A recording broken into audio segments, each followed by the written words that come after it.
नमस्कार, नादी टीवी देख रहे हैं आप और मैं हूं आपके साथ अनुपमा खोपरे। और उत्तराखंड के इस खास बुलेटिन में आपका बहुत स्वागत है, जिसकी शुरुआत करेंगे उत्तराखंड की खास खबर के साथ। उत्तराखंड वक्फ बोर्ड का क्रियाकलाप। और आपको बता दें कि वार्षिक रिपोर्ट राज्य सरकार ने 20 सालों में विधानसभा के सामने नहीं रखी है। काशीपुर के अधिवक्ता नदीम उद्दीन ने आरटीआई के तहत उत्तराखंड वक्फ बोर्ड से सूचना मांगी थी, जिसमें यह खुलासा हुआ कि वर्ष 2003 में राज्य वक्फ बोर्ड गठन से 2023 तक यानी 20 साल में से किसी भी साल की वार्षिक रिपोर्ट बनी ही नहीं। और वक्फ संपत्तियों का क्या हुआ, उसका प्रशासन कैसे हुआ, उसकी रिपोर्ट साल भर में वो इसके वर्ष जब खत्म होता है तो जो है सरकार को बनानी है। धारा 98 में वक्फ अधिनियम की प्रावधान है और उसे विधानसभा के सामने रखना। लेकिन जब हमने सूचना मांगी तो पता ये चला कि 2003 से लेके, यानी वक्फ बोर्ड 2003 में बना, यानी उत्तराखंड गठन से ही लेके जो है उत्तराखंड वक्फ बोर्ड की जो है 23 तक 20 वर्षों में कोई भी वार्षिक रिपोर्ट जो है रखी नहीं गई और जो है यहाँ तक कि बनाई ही नहीं गई। इसका मतलब बिल्कुल अपारदर्शी तरीके से वक्फ बोर्ड मनमाने तरीके से काम कर रहा है। और ये सूचना भी तब मिली जब माननीय सूचना आयुक्त अर्जुन सिंह ने सेकंड अपील में ऑर्डर किया।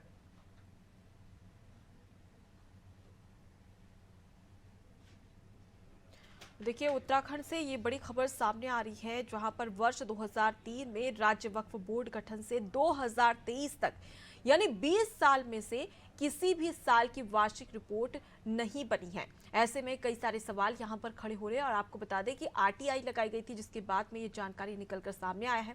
काशीपुर के अधिवक्ता है नदीम उद्दीन ने आरटीआई के तहत उत्तराखंड वक्फ बोर्ड से सूचना मांगी थी, जिसके बाद में ये खुलासा हुआ है। और ये खुलासा कहीं ना कहीं चौंकाने वाला है, क्योंकि 20 साल हो चुके हैं और 20 साल में राज्य वक्फ बोर्ड गठन से साल में किसी भी साल की वार्षिक रिपोर्ट नहीं बनी है। इससे कहीं ना कहीं अपने आप में एक बड़े सवाल खड़े हो रहे हैं। और देखिए, आरटीआई के तहत ये बड़ा खुलासा अभी हुआ है, जहां 20 सालों के क्रियाकलापों पर रिपोर्ट नहीं बनी। विधानसभा में वक्फ बोर्ड ने ये रिपोर्ट रखने की बात भी कही गई थी, लेकिन ऐसे में कुछ हुआ नहीं और आरटीआई के तहत ये बड़ा खुलासा।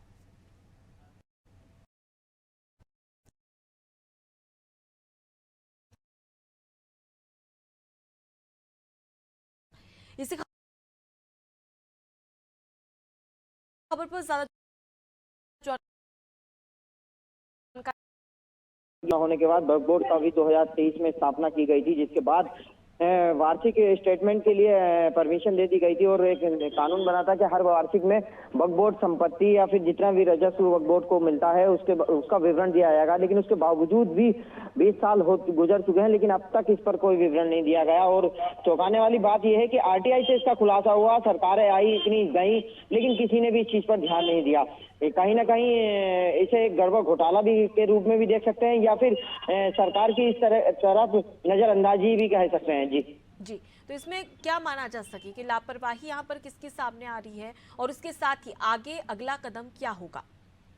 जी बिल्कुल, अगर इस नजरिए को देखा जाए तो वक्फ बोर्ड की तो एक बड़ी लापरवाही है, साथ साथ जो सरकारें आती गई जाती गई उनकी भी एक कहीं ना कहीं बड़ी लापरवाही देखने को मिली है कि उन्होंने आखिर वार्षिक जब स्टेटमेंट लेना था तो उस पर वार्षिक स्टेटस पर ध्यान क्यों नहीं दिया। क्यों ऐसे 20 साल गुजर गए। लगातार उत्तराखंड में अगर बात करी जाए तो कांग्रेस और भाजपा की सरकार लगातार रही, लेकिन उसके बावजूद भी इसका स्टेटस नहीं लिया गया। तो कहीं ना कहीं एक बड़ा घोटाला कहिए या फिर सरकार की अनदेखी वक्फ बोर्ड की तरफ के मनमानी ढंग से वक्फ बोर्ड कार्य करता रहे, सरकार उन्हें न टाकने वाली है।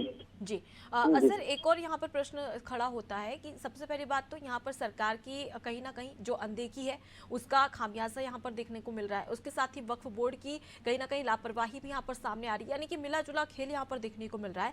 ऐसे में इन 20 सालों में कितनी अनियमितता, क्या इसकी जानकारी अब तक मिल पाई है वक्फ बोर्ड के? जी बिल्कुल, मैं बता दूं, एक बहुत बड़ा अगर इसे देखा जाए, अगर इसकी जांच करी जाए तो कहीं ना कहीं एक बहुत बड़ा घोटाला आएगा। कुछ वक्फ बोर्ड की संपत्तियों पर इतनी कम आय स्रोत दिखाया गया है कि जो नामुमकिन है। जो उत्तराखंड में सबसे बड़े धार्मिक हब माने जाते हैं, लोग देश दुनिया से वहाँ लोग आते हैं अपने धार्मिक स्थलों पर, वहाँ की इनकम इतनी कम दिखाई गई है। तो कहीं ना कहीं एक घोटाला की रूप में भी देखा जाए तो वो भी कह सकते हैं कि एक बड़ा घोटाला आएगा, वो जांच के बाद स्पष्ट होगा। लेकिन हाँ देखा, अगर बताया जाए तो सरकार की नजरअंदाजी। और मजे की वाली बात यह है, जब आरटीआई में इसमें आरटीआई से सूचना मांगी गई तो आरटीआई पे जवाब देने के लिए वक्फ बोर्ड तैयार नहीं। 2 बार अपील के बाद उन्हें जवाब दिया।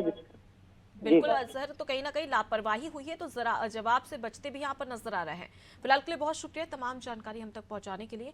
तो देखिए, राइट टू इंफॉर्मेशन एक्ट लगाया गया, उसके बाद में ये जानकारी निकलकर सामने आई कि 20 साल से वक्फ बोर्ड की कोई जानकारी ही सामने नहीं आई है और इसमें कहीं ना कहीं सरकार की लापरवाही तो देखने को मिल रही है, अनदेखी तो देखने को मिल रही है, लेकिन वक्फ बोर्ड की भी कहीं ना कहीं यहाँ पर लापरवाही है। अब ऐसे में माना जा रहा है कि इन 20 सालों में कहीं ना कहीं वक्फ बोर्ड ने कई सारे घपलेबाजी इसमें की गई होगी, अनियमितताएं की गई होगी। अब ऐसे में इस बात का खुलासा तो हो चुका है, लेकिन अब जांच अगर बैठाई जाती है तो जांच के बाद में इन 20 सालों में किस प्रकार से कामकाज किया गया है और वक्फ बोर्ड की जो जमीन है उसको लेकर भी कहीं ना कहीं यहाँ पर बड़े खुलासे होने की आशंका जताई जा रही है।